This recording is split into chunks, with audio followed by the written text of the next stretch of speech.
Yo, what's up everyone? I'm back again with another video tutorial, and today in this video tutorial I'm going to show you how you can watch the age restricted videos on TikTok.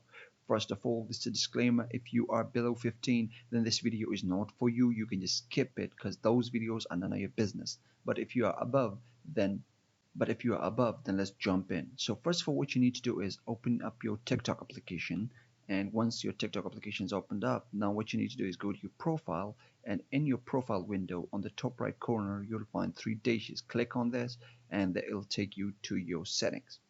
Once in your setting, what you need to do is go down, scroll down, and then find the option called report a problem.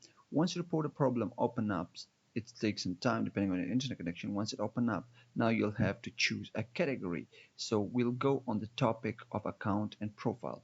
Once the account and profile is open up, again it'll take some loading depending on your internet connection. Once it loads up, now what you need to do is on the top right corner you'll see a notepad and a pen. That's where you need to click, and once you click there, this window will open up where you can enter your feedback. So tell us your feedback. Now here what you need to do is write them the problem that you are facing. So mostly TikTok gets back to you within 3 working days. If they don't, then maybe you need to write them back, but this is how you can get the problem fixed. And I hope this video helped you, and please drop a like, comment if you have any further question, and subscribe for more content just like this one. And see you in the next one. Peace.